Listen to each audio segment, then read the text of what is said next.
Good morning everyone.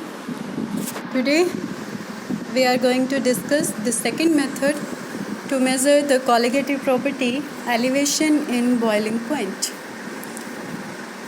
Yesterday we have discussed Landsberger method for the measurement of experimental determination of elevation in boiling point, and today this is the second method which is called the Cottrell's method. Cottrell pointed out that even though there is no superheating in Landsberger method, but the boiling points that were determined using Landsberger method were nearly 0.1 degree higher. Means ये Cottrell ने वहाँ पर observe किया कि अगर हम देखें लैंड्सबर्गर method को तो वहाँ पर क्योंकि कोई सुपर हीटिंग नहीं थी, ये हम कल डिस्कस कर चुके हैं कि वहाँ पर जो हम लिक्विड की हीटिंग कर रहे थे that was by the use of vapours of the pure solvent. Means pure solvent के वेपर्स को, हीटेड वेपर्स को हमने उस लिक्विड के अंदर से पास किया जो कि हमारे उस सॉल्यूशन की हीटिंग कर रहा था. In that way there was no superheating. तो ये चीज़ कॉट्रेल ने भी ऑब्ज़र्व की कि यहाँ पर कोई सुपर हीटिंग नहीं हो रही है लिक्विड की, लेकिन फिर भी जो बॉइलिंग पॉइंट यहाँ से डिटर्मिन किए गए वो उनके एवरेज नॉर्मल बॉइलिंग पॉइंट से 0.1 डिग्री हायर थे. अब ये किस लिए हुआ? ये इसलिए हुआ क्योंकि अगर हम लैंड्सबर्गर मेथड के इस अपरेटस को देखें तो यहाँ पर जो मेज़रमेंट्स थी बेसिकली टेम्परेचर की, वो कहाँ कर रहे हैं. आप थर्मोमीटर की पोजीशन को देखो जो आपके पास T है. ये हमारे पास लिक्विड लेवल के सरफेस से 2-3 सेंटीमीटर नीचे जाके हम मेज़र कर रहे हैं. दैट मीन्स एग्जैक्ट सरफेस पर हम मेज़रमेंट्स ना ले करके बिलो द लिक्विड सरफेस हम मेज़रमेंट्स ले रहे हैं. अब बिलो द लिक्विड सरफेस है तो यहाँ पर एक और प्रेशर जिसको कि हम हाइड्रोस्टैटिक प्रेशर बोलते हैं, वो प्रेशर एग्जिस्टेंस में आ जाता है. अब इस हाइड्रोस्टैटिक प्रेशर की वजह से क्या हुआ, जो बॉइलिंग पॉइंट था वो स्लाइटली वेरी कर जाता है और इसी वजह से जो हम यहाँ पर बॉइलिंग पॉइंट ले रहे थे that were nearly 0.1 degree higher. तो अब इसने क्या कहा, कॉट्रेल ने एक ऐसा मेथड डेवलप कर दिया जो कि टेम्परेचर की मेज़रमेंट ले रहा था above the surface of the liquid. That means अब हमें below the surface of liquid कोई मेज़रमेंट नहीं लेने की ज़रूरत है, जिसकी वजह से कोई हाइड्रोस्टैटिक प्रेशर एग्जिस्टेंस में आएगा. कॉट्रेल ने एक ऐसा मेथड डेवलप किया जिसमें कि जो टेम्परेचर मेज़रमेंट्स थी that was taken above the surface of the liquid. अब इसने जो यहाँ पर मेथड डेवलप किया उसके अंदर इसने क्या किया, एक बॉइलिंग ट्यूब ली. देखो जो इसका अपरेटस है वो हम देखते हैं यहाँ पर, ये है बेटा कॉट्रेल का जो अपरेटस है वो. इसने क्या किया, एक बॉइलिंग ट्यूब ली जो आपको एक टेस्ट ट्यूब के जैसी दिखाई दे रही है. That is a boiling tube जिसके ऊपर माउथ को हमने क्लोज़ कर रखा है यूजिंग अ लिड और अ कॉर्क, और इसके बीच से हमने थर्मोमीटर यहाँ पर डाल रखा है. अब इस थर्मोमीटर के लिए इसने यहाँ पर एक और अरेंजमेंट की है. वो अरेंजमेंट इसने क्या की कि इस बॉइलिंग ट्यूब में इसने कुछ पोरस पोर्ट के पीसेस डाल दिए जो नीचे आपको यहाँ पर दिखाई दे रहे होंगे. सबसे नीचे देखो, यहाँ पर इसने कुछ पीसेस डाले हैं पोरस पोर्ट के. उनके ऊपर इसने क्या किया, जो फनल होती है, फनल जो आप नॉर्मली लेबोरेटरी में यूज़ करते हो, उस फनल को इन्वर्ट करके रखा. लेकिन उससे पहले एक और काम किया कि उस फनल का जो स्टेम था उसको इसने स्लाइटली मोड़ दिया है, बैंड कर दिया है. ये आपको यहाँ से ऊपर दिखाई दे रहा होगा कि फ़नल का जो ये स्टेम होता है, स्टेम ऑफ द फनल, उसको इसने बैंड कर रखा है. वो हम इजीली बैंड कर सकते हैं. उसको हीट करेंगे तो ग्लास सॉफ्ट हो जाता है, then it can be banded easily. तो इसको बैंड कर दिया और फिर इसने यहाँ पर एक थर्मोमीटर लगाया जो कि थर्मोमीटर की जो टिप है जहाँ से बेसिकली टेम्परेचर मेज़र करते हैं वो इस बैंड सरफेस या band stem of inverted funnel के ऊपर हमने रखा. अब हमारे पास क्या हुआ, इसमें बॉइलिंग ट्यूब के अंदर एक साइड ट्यूब भी हमें दे रखी है. साइड ट्यूब के अंदर हमने एक कंडेंसर फिट किया हुआ है और कंडेंसर को हमने दे दी वाटर सप्लाई भी यहाँ पर. अब देखो हमारे पास यहाँ से क्या होगा, इस मेथड में क्या करना है। जो बॉइलिंग ट्यूब थी उसको हमने स्लाइटली हीट किया, जेंटली हीट किया हमने, यानी कि धीरे धीरे उसको हम हीट करते जा रहे हैं। तो अब यहाँ से जो इन्वर्टेड फनल हमने रख रखी है वो क्या करेगी, जब हम इस लिक्विड को हीट करेंगे वो इन्वर्टेड फनल इस लिक्विड के बबल्स को कलेक्ट कर लेगी, जो कहाँ से निकल रहे हैं, जो हमने पोरस पॉट के पीसेस डाल रखे हैं। पोरस पॉट के अंदर से जो भी लिक्विड है अब वहाँ से वो बबल बन के निकलेगा, तो ये फनल उन बबल्स को कलेक्ट कर लेगी और ये जो वेपर्स हैं उनको इस बल्ब से वो ऊपर ले आएगी, यानी कि उनको एक तरीके से वो पंप आउट कर देगी। यानी कि अब जो लिक्विड था उसके हमें यहाँ से हीटेड वेपर्स स्टीम की फॉर्म में मिले, या सिंपली आप स्टीम भी बोल सकते हो हीटेड वेपर्स की बजाय। उसने इस स्टीम को ऊपर पंप कर दिया, तो यहाँ से क्या होगा, जो टेम्परेचर है वो राइज़ होगा। जैसे जैसे हमारे पास हीटेड वेपर्स आएंगे ऊपर, तो temperature of the boiling tube above the liquid surface will also rise. तो अब यहाँ पे जो टेम्परेचर है उसको मेज़र करने के लिए हमने लगाया हुआ है एक थर्मोमीटर। तो ये थर्मोमीटर जहाँ पर ये बबल्स आते हैं, आना शुरू होते हैं, यानी कि ये लिक्विड जहाँ पर ये लिक्विड बॉयल करना स्टार्ट कर देता है, उस टेम्परेचर को नोट डाउन कर लेगा। तो ये हमारे पास बेसिकली होगा the boiling point of pure solvent. अब हमने क्या किया, इस ट्यूब की ये लिड हटाई और इसके अंदर नॉन वेट ऑफ सॉल्यूट हमारा डिज़ोल्व कर दिया इसी लिक्विड के अंदर। और सेम एक्सपेरिमेंट को अब हमने रिपीट किया, कब तक, जब तक कि हमें दोबारा से एक कांस्टेंट टेम्परेचर नहीं मिल जाता इस थर्मोमीटर से, कि उसको हीट करते जाओ, जब तक एक कांस्टेंट टेम्परेचर आपको नहीं मिल जाता तब तक उसको हीट करते रहो। तो अब यहाँ से जब टेम्परेचर कांस्टेंट हो जाएगा तो जो टेम्परेचर होगा that will be called the boiling point of the solution. अब इन दोनों टेम्परेचर्स के बीच का जो डिफरेंस होगा, that means the difference between the temperature Ts and T note, वो अब हमें देगा the elevation in boiling point. अब यहाँ से जो कंसंट्रेशन है सॉल्यूशन की वो कैसे डिटरमिन करेंगे, जो हमने लेंड्सबर्गर मेथड में किया था। आप देखो लेंड्सबर्गर मेथड का जो ये लास्ट पॉइंट दे रखा है इन्होंने, इसमें इन्होंने सिर्फ इसकी कंसंट्रेशन को मेज़र करने के लिए ये मेथड बता रखा है कि यहाँ पर अगर हमें कंसंट्रेशन मेज़र करनी है तो जितना सॉल्यूशन है उसको केयरफुली ग्रेजुएटेड ट्यूब से मेज़र करो आप। डेंसिटी को हम एक्सपेरिमेंटली निकाल सकते हैं। उसके बाद वॉल्यूम ऑफ सॉल्यूशन को डेंसिटी से अगर हम डिवाइड कर देंगे तो वो हमें वेट ऑफ सॉल्यूशन दे देगा। वेट ऑफ सॉल्यूशन हमारे पास आ गया, वेट ऑफ सॉल्यूट हमें पता ही है। तो अब यहाँ से हमारे पास वेट ऑफ सॉल्यूशन में से वेट ऑफ सॉल्यूट को माइनस करेंगे तो हमें वेट ऑफ सॉल्वेंट मिल जाएगा। वेट ऑफ सॉल्वेंट अगर हमारे पास आ गया तो we can easily find out the molality of this solution. तो इस तरीके से हमारे पास यहाँ से आ जाएगी सॉल्यूशन की कंसंट्रेशन। तो ये पूरा था कॉट्रेल्स मेथड। अब देखो इसमें भी कुछ शॉर्टकमिंग्स थी, तो इसने क्या किया, इस कॉट्रेल अपरेटस को भी फर्दर इम्प्रूव किया। और उसको इम्प्रूव कैसे किया, या जो इम्प्रूव्ड अपरेटस है उसमें क्या चेंजेस किए इसने, वो इन्होंने यहाँ पर दिखा रखे हैं। ये जो है ये इसका इम्प्रूव्ड हमारे पास वो हो गया, मेथड हो गया, इम्प्रूव्ड अपरेटस हो गया कॉट्रेल का। तो इसमें इन्होंने अगर आप ध्यान से देखो तो ज़्यादा कुछ चेंजेस नहीं किए हैं।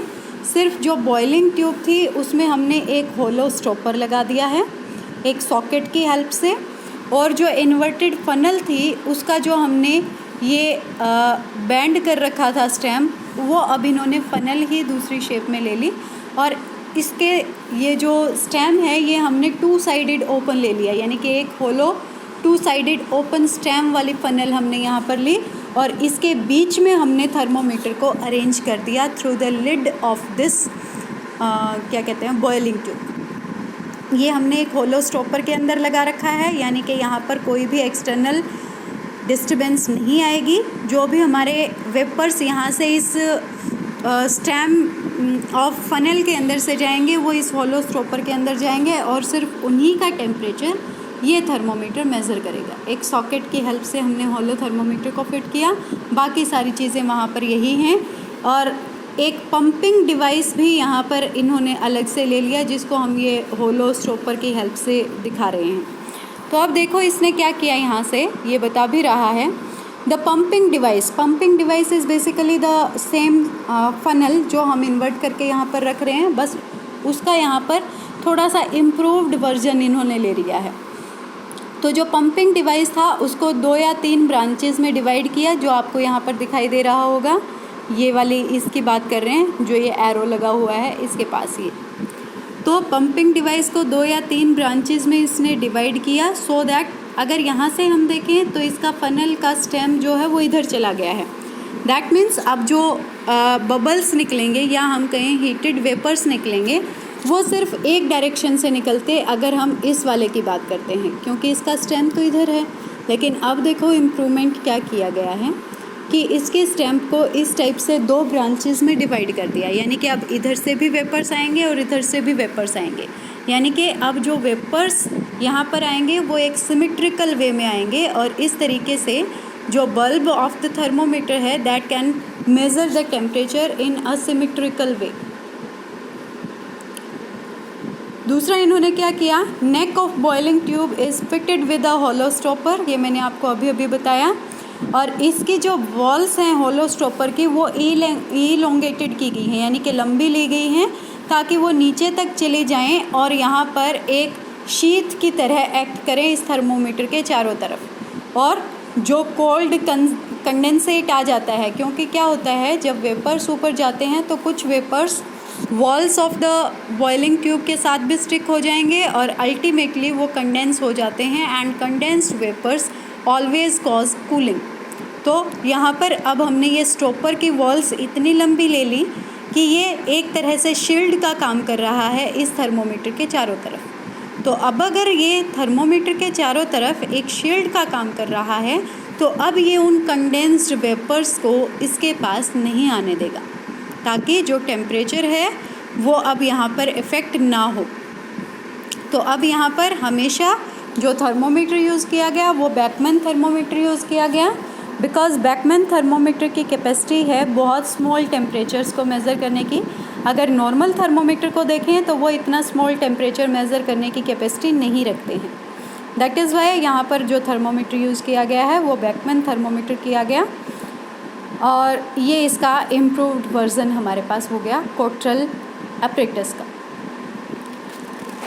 अब देखो जो नेक्स्ट टॉपिक हमारे पास आता है that is the relationship between elevation in boiling point and the relative lowering of vapour pressure. That means हमें 2 क्वालिटेटिव प्रॉपर्टीज़ को कोरिलेट करना है। फर्स्ट हमारे पास है एलिवेशन इन बॉइलिंग पॉइंट, जो प्रॉपर्टी हम अभी स्टडी कर रहे हैं, और जो सेकेंड क्वालिटेटिव प्रॉपर्टी हमारे पास है that is relative lowering of vapor pressure, which we have already discussed in the previous videos. तो अब देखो हमारे पास जो हमने बेसिक इक्वेशन पढ़ी थी relative lowering of vapour pressure के लिए, वो हमने यहाँ पर यूज़ की। वो हमारे पास थी delta T B is equal to 1000 into K B. Basically ये उस वाली इक्वेशन की एक तरह से एक्सटेंडेड फॉर्म है जो हमने ली थी, delta T B is equal to K B into M. यहाँ सिर्फ चेंज क्या किया गया है, जो एम है दैट मीन्स जो मोलैलिटी है, मोलैलिटी के फॉर्मूले को खोल के लिख दिया गया है। दैट इज़ वाई हमारे पास यहाँ पर आ गया 1000 W2 weight of the solute in grams, M2 weight molecular weight of the solute, and W1 is the weight of the solvent in grams. यहाँ पर क्योंकि हमने ऊपर 1000 लगा रखा है तो किलोग्राम को हमने ग्राम्स में कन्वर्ट कर दिया है ऑलरेडी।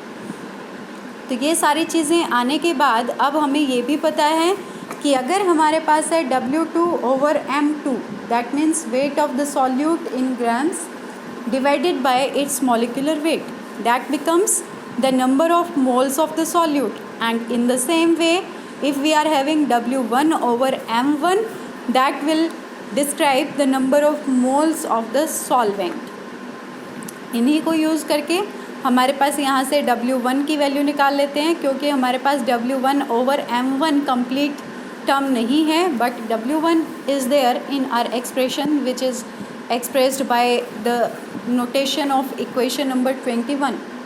तो अब यहाँ से W1 क्या हो जाएगा ऊपर वाली एक्सप्रेशन से, W1 becomes number of moles of the solvent यानी कि N1 into its molecular wait M1।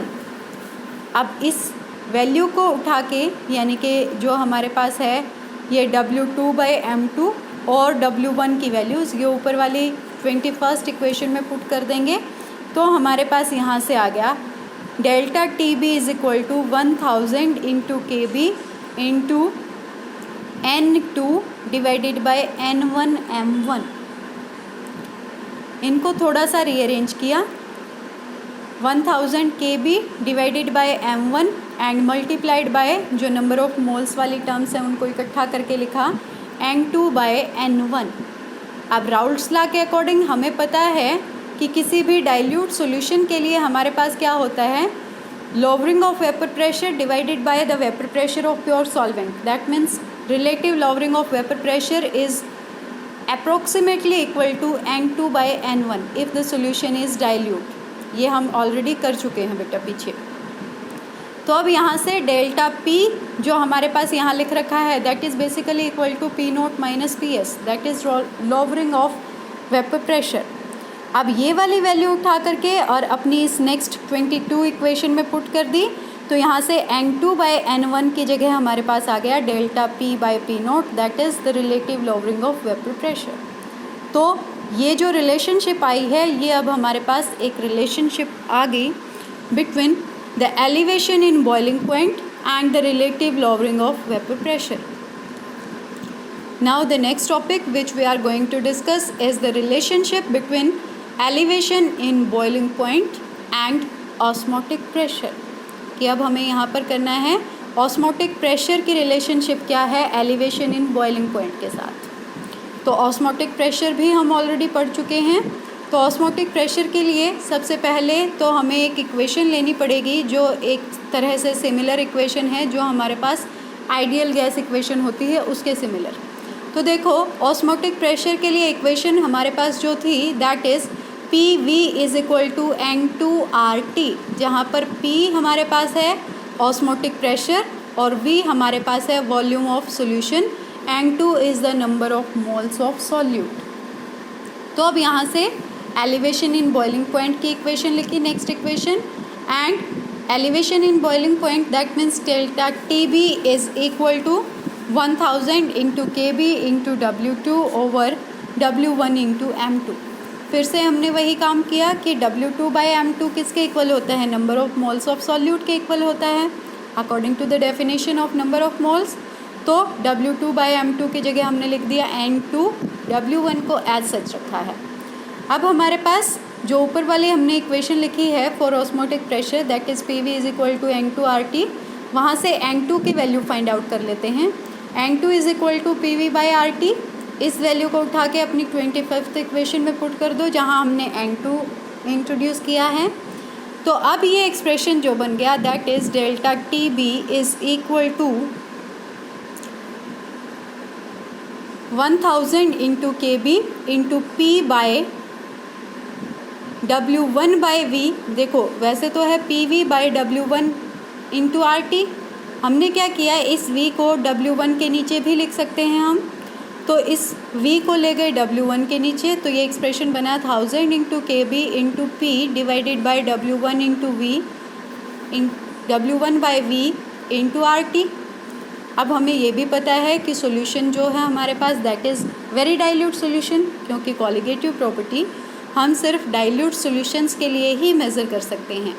तो यहाँ से अगर सॉल्यूशन हमारा डाइल्यूट है that means only a very small amount of solute is dissolved in order to make the solution.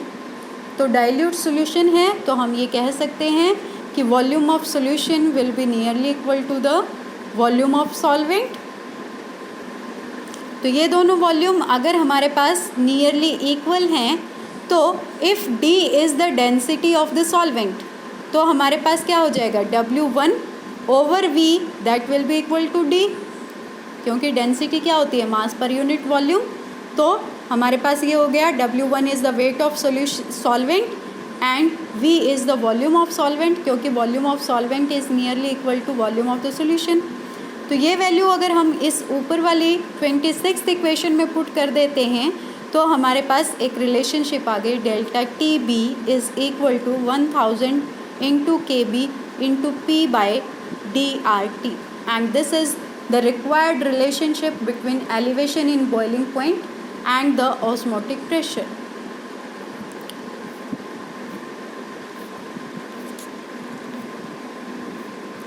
Now this property, that is elevation in boiling point, is complete here, and in the next video lecture we will be discussing the next colligative property, that is the depression in freezing point. So for today it is the completion of this third colligative property, that is the elevation in boiling point.